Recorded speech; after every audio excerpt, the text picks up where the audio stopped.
Hi again, ladies and gentlemen. This is the second video I did. This is the second installment of the topic or subject that I'm covering, pagan gods. This is in the second article, embedded in the second article, Pagan Gods II. For those people that are watching this video directly, just go to the description. There are links below to the articles I wrote on pagan gods and the link to my website for my magical services.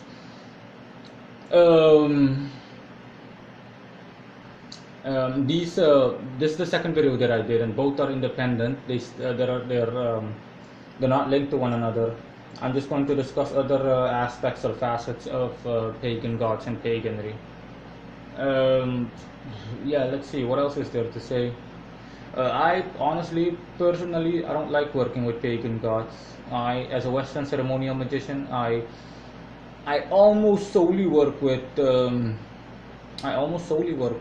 with angelic with celestials and infernals, so angelic beings and infernal beings, so angels and demons, bluntly put. The only exclusions that I've made and the only exceptions that I've made are for customers. If a customer specifically asks me, hey, listen, I want you to summon this god for me for such a working or for such a goal, then yeah, sure, I don't mind doing it. And in the past, if you were to scour my blog, if you were to explore my blog, then you would be able to see, just ignore the vibration, my cell phone, I got a notification. If you were to explore my blog, you'd also see that I have, I think, only 2 articles, as far as I know, on pagan gods. I've written only 2 articles on pagan gods. I'm talking about genuinely pagan, not goetic with pagan backgrounds and so on. Nah. And those are Osiris and Quetzalcoatl. I'm not bashing pagan gods. I'm just saying that the reason that I personally do not like working with them is because they're weak compared to the rest. But that's normal. In the first video, I also explained that pagan gods are just egregores. They're thought forms.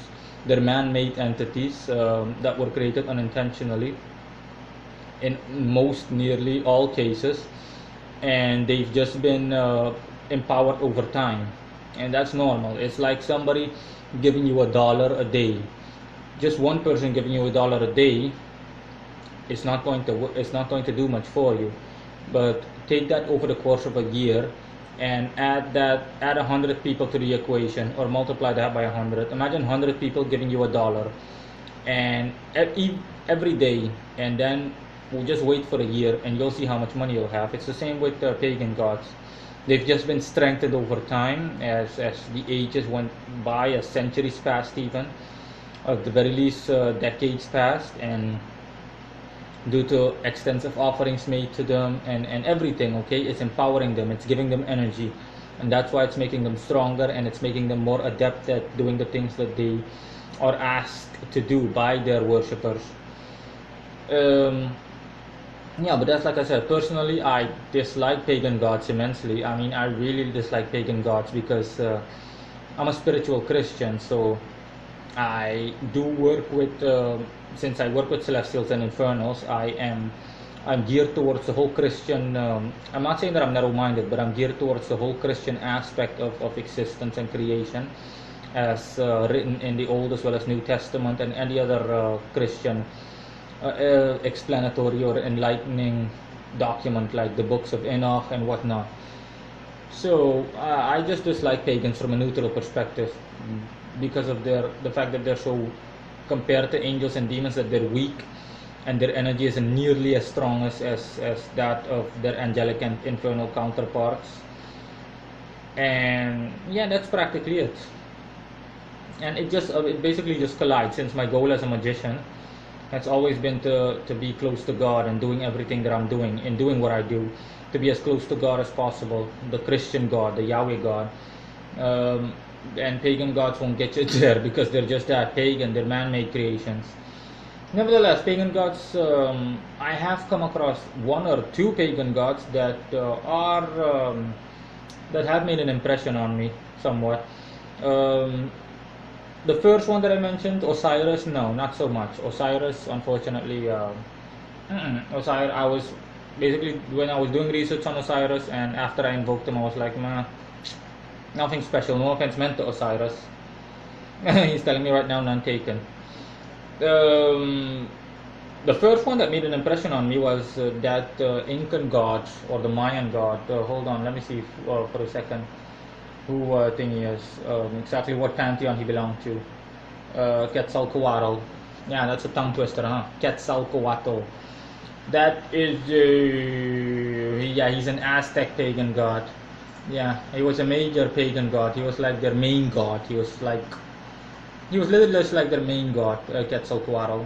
Those Aztecs had a bunch of gods that they worship, but still, if you'll visit the article, you'll see for yourself that you'll see for yourself what my experience with him was. And interestingly, when I invoked this guy and when I did research on him, he's a solar god.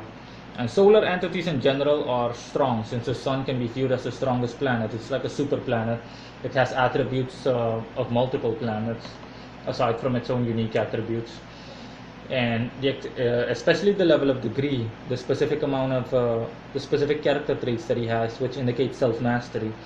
It did impress me, and I was like, okay. And he did give me a brief glimpse of his power, because I remember after I was done invoking him, Quetzalcoatl, that my bedroom in which I performed the ritual lit up like no other. It was literally like the sun was shining in my bedroom, and it stayed that way for about half an hour or an hour. And this was on a Sunday. I'm a perfectionist, so I prefer to do everything everything well, okay? I prefer to get down every attribute packed. I'm talking about down to the last letter, so hence me doing it on a Sunday since he's solar. And he was, yeah, he was, it was amazing. It was literally like the sun was shining in my bedroom.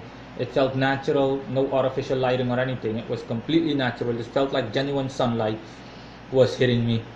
And it lit up my entire bedroom for half an hour or so.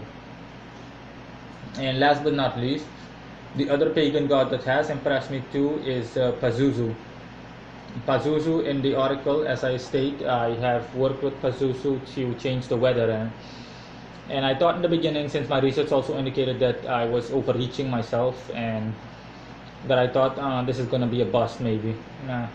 And I asked him to change the weather for 2 weeks, and he was like, nah, I can give you a week at the most. I asked him, listen, it's raining way too much. It's raining 3-4 times a day. I'm talking about the rain is really pouring on. I want you to stop all of that. And he told me a week is what I can do for you at the most. And I'm very impatient. So the first day, nothing changed. And I was like, nah, this is going to be a bust. Second day, the rain stopped gradually. It only rained once. And well, by the third day, not only did he manage to stop rainfall, but he managed to give me picture perfect weather. Not a cloud in the sky, in the entire city to be exact. Everywhere I went into the city and boom, picture perfect weather. Perfect level of perfect weather and perfect temperature and humidity in terms of degrees. Talking about it was like what, 25 degrees. Not too cold, not too warm. Everything was perfect. Sun was shining completely and everything. It was so beautiful, and I was like, wow. And yeah, he basically lived up to his end of the bargain, and he kept weather like that for about a week. And after that, things slowly reverted back to their original state. The day following after that week, it started raining again.